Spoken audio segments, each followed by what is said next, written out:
La mort de Jésus sur la croix était-elle la volonté de Dieu ou la volonté des hommes? Lisons la Bible, Jean 7, 19. Moïse ne vous avait-il pas donné la loi, et nul de vous n'observe la loi?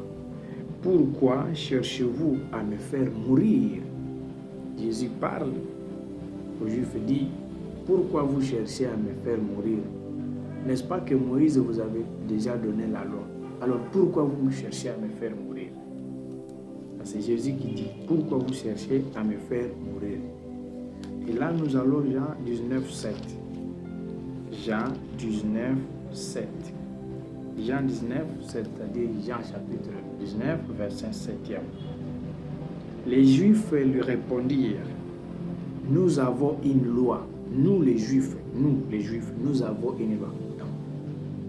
Il se disait, nous les Juifs, nous avons une loi.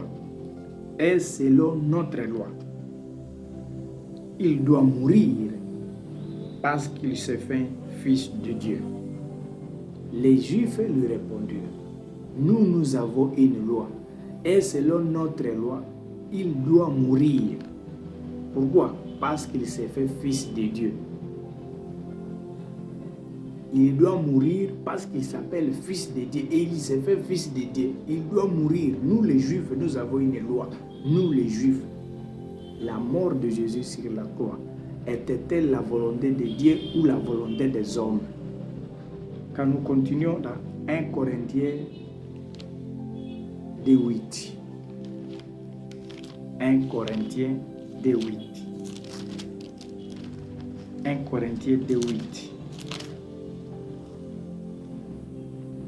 Sagesse qu'aucun des chefs de ce siècle n'a connue.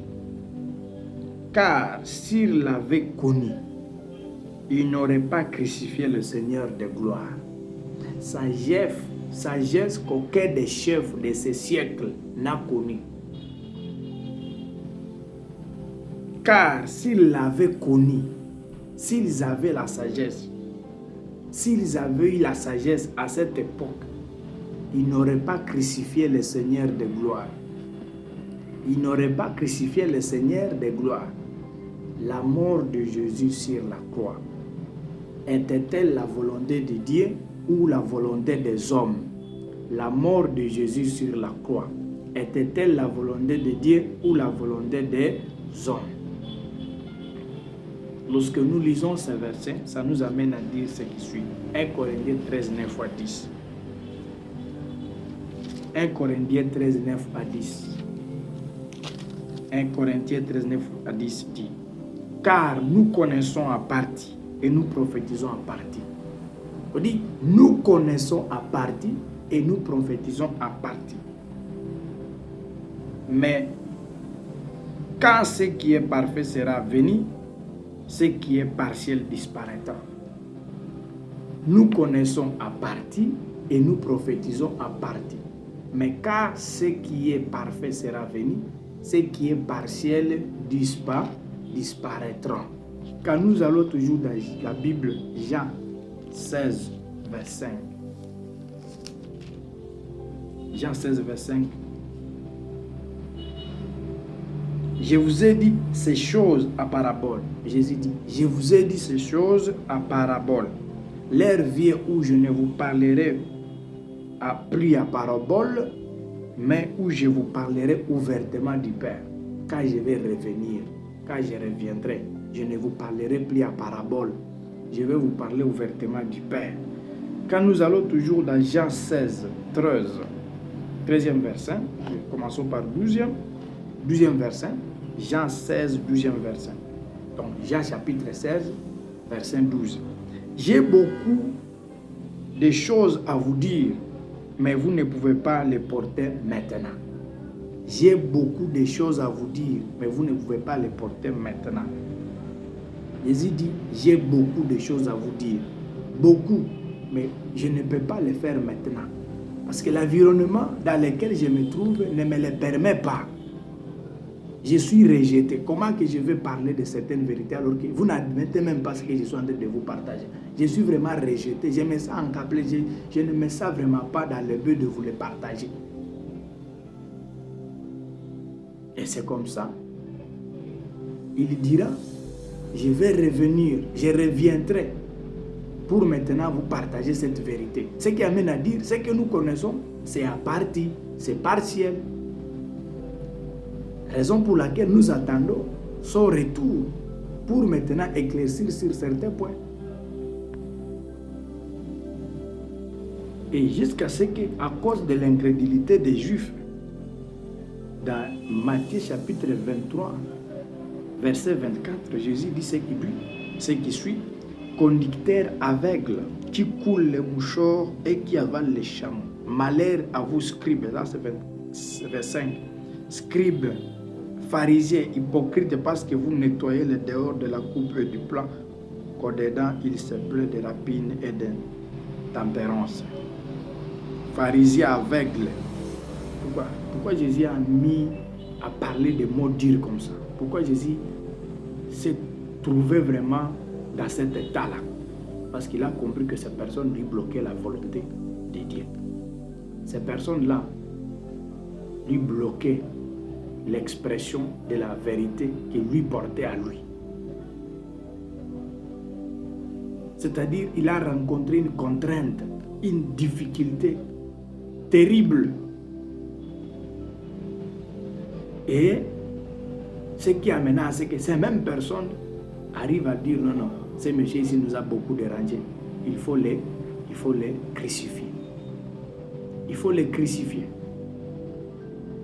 Dieu avait déjà préparé quelqu'un pour préparer le chemin. On l'appelle Jean-Baptiste. Jean-Baptiste, certainement, qui devrait amener avec lui les peuples à pouvoir accepter Jésus. Jean-Baptiste, il a seulement fait un travail.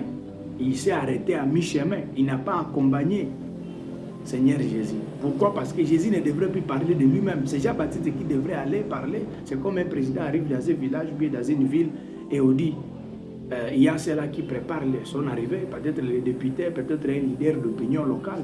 C'était comme ça le rôle de Jean-Baptiste. Il n'était pas seulement là pour les baptiser et dire bon, c'est terminé. Non. Jean-Baptiste a failli à sa mission.